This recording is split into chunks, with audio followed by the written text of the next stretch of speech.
Hey, what is up, guys? It's Chaos here with the Chaos Scout Regiment checking in, and we're doing a review today doing a review on, not with, on Dragon Ball Z: The Resurrection of F. F stands for Frieza, of course. Um, so finally, I got to watch it, and I know this review is a billion years too late, aka 1.5 or whatever it was. I think it came out in April of 2015. Um, I meant to get around to watching this because I love Dragon Ball Z. I love anime. Attack on Titan, Bleach, Naruto, Berserk, Hellsing. Like, I watch them all. I love them all. Dragon Ball Z, I grew up watching and loving that show. Just a huge fan. I've watched that Dragon Ball Z probably 2 to 3 times at least. Dragon Ball, I've probably seen it once, I'd say, maybe twice. And I've watched, I think, every one of the movies, except one or two. And I've watched The History of Trunks probably multiple times because that's one of my favorite movies, honestly.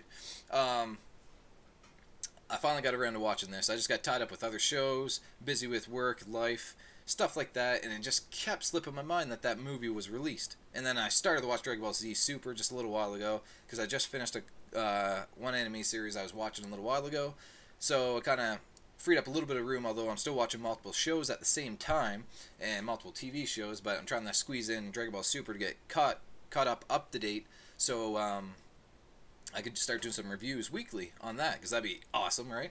So Dragon Ball Z: The Resurrection of F is pretty cool because one of the biggest notorious villains of Dragon Ball Z history is Frieza. He was one of the first, biggest, and baddest villains Goku and the Z fighters have ever run into. That's so powerful, right? Um, I remember watching as a kid the Frieza battle on Namek and how it took seemed like weeks for him to go Super Saiyan and finally finish Frieza, and then yeah, it just kind of sticks in your mind. You still remember it like it was yesterday, kind of thing. Um, so the movie, in a nutshell, spoiler warning, couple years down the road. um, the remnants of the Frieza Force resurrects Frieza from hell, and Shenrong says he's in pieces. You probably shouldn't do it. They have a rejuvenation chamber slash technology. They bring him, put him back together, and then he fights Goku slash Vegeta slash the Z fighters, I guess, and then um, destroys the world at one point at the end of the movie. They pull a Superman, reverse time, movie over. So, I'm just gonna give the rating what I think it deserves right now off the bat. Tell you why. Tell you the pros and cons. Talk a little bit about it. Um, you know, just because it's Dragon Ball Z, it gets at least a 6 or 7 out of 10, just because it's awesome, right? Um, I want to give it I'm gonna give it an 8. I'm not sure. Might be a little bit high, but it was a little bit better than Battle of the Gods, I think. But there's a few issues I have with the movie. The power scaling was obnoxious. Goku beat Frieza, I don't know how long ago, and since then there was enemies like the androids, Cell, Perfect Cell, Boo, Kid Boo, Majin Boo, Super Boo, all the versions of Boo, and then Majin Vegeta, he was kind of a villain at some point in that thing, even though he didn't intend to kill Goku, I guess.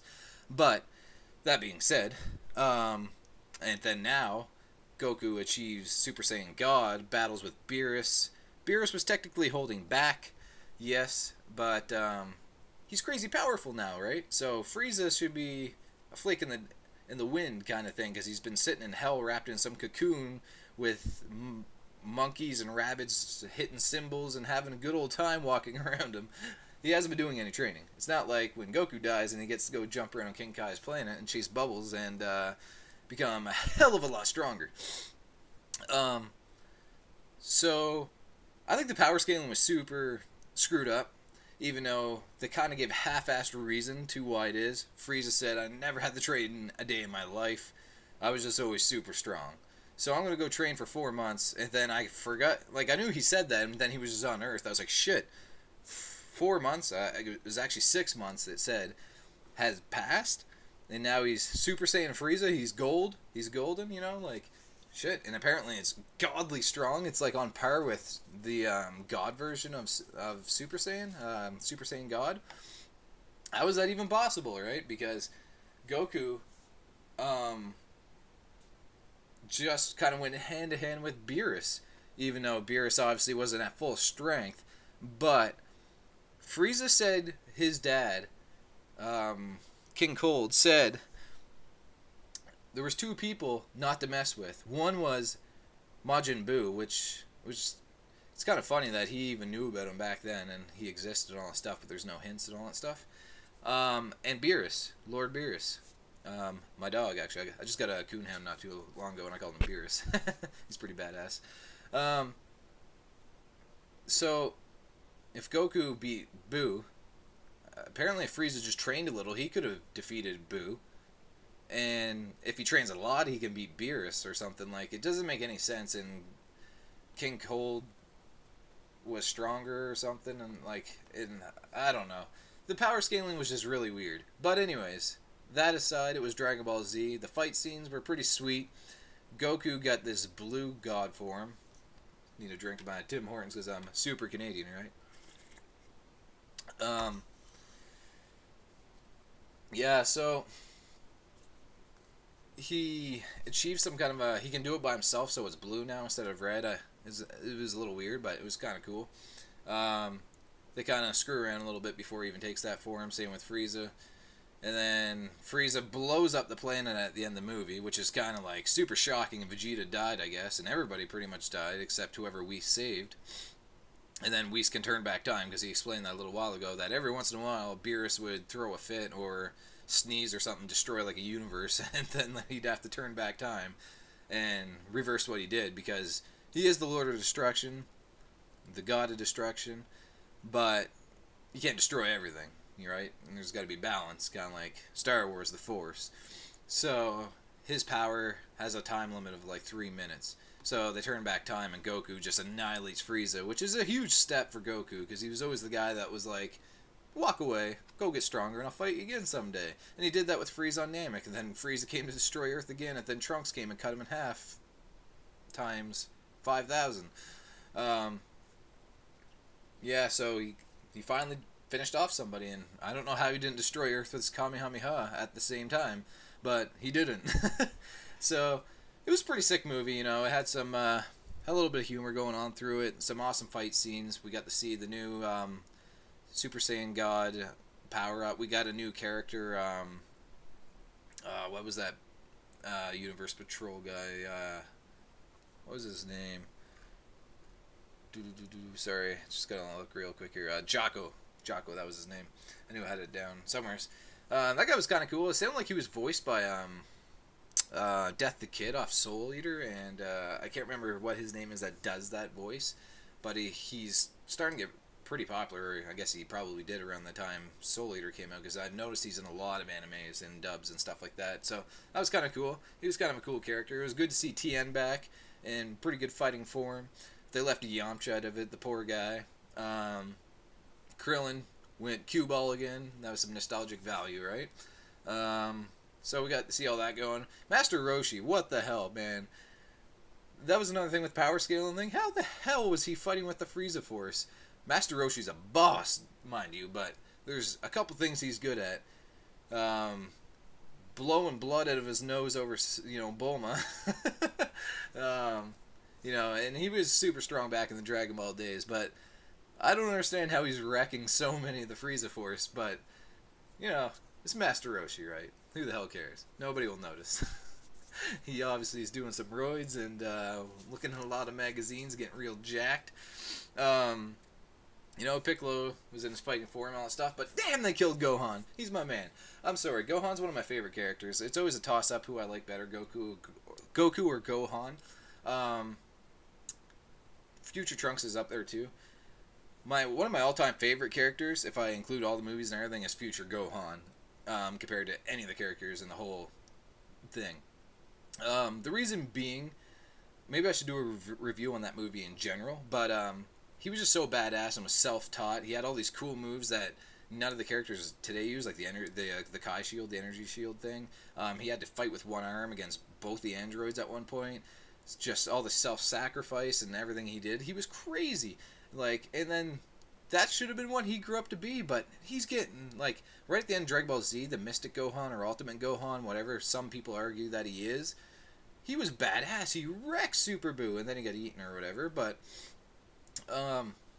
that Gohan was even awesome. I would have taken him, at least, over what we have now. He's half the size. He's super skinny. He's got those stupid glasses and jumpsuit on, and he's messing around with Mr. Satan slash Hercule, with the whole Great Sandman thing again. What the hell? Just give us Gohan back, please. That guy was supposed to be so sweet, and you wrecked him. He got wrecked by Frieza with one punch to the stomach. One punch. One Punch Man. Come on. I'm so sad. Hopefully they give him some justice again. I know, a lot of people are probably complaining like what I'm complaining, but it's Gohan. The guy kicks ass. Used to kick ass. Save him. Please. So, that's pretty much my kind of rant slash review for Dragon Ball Z, or Dragon Ball, sorry, Resurrection of F. It was pretty sweet. I really enjoyed watching it, and I'm watching Super right now. I think I should catch up before I start doing reviews on that instead of just plowing out a whole bunch of reviews all at once. But, yeah, I will plan on doing it if I catch up before the show ends. Hopefully it doesn't end anytime soon. Hopefully it's 250, 80 episodes like Z was. The viewer base is very strong for what I'm seeing. It's huge. The Resurrection of F was huge. It did almost $70 million in the box office, I think. It was right around $65 million. I'm not sure if that's worldwide or what those numbers are that I looked at, but that is awesome news. So, that's a huge step for anime, If they're going to do that good in box offices, that's more than some movies, Obviously not bigger than some of the huge blockbuster movies, but that's a huge step in the right direction for some movies. The movie wasn't perfect by any means, but it was good. So, that's my review. I'm going to be signing off now. Hope you guys are starting to like my content. If you do, drop me a comment down below. If not, say I suck. Shoot a special beam cannon at me. I don't care, man. Throw me some likes. Throw me some comments. And if you like me enough, do a fusion dance. Subscribe down there somewhere, wherever it is. Chaos Spike, signing out.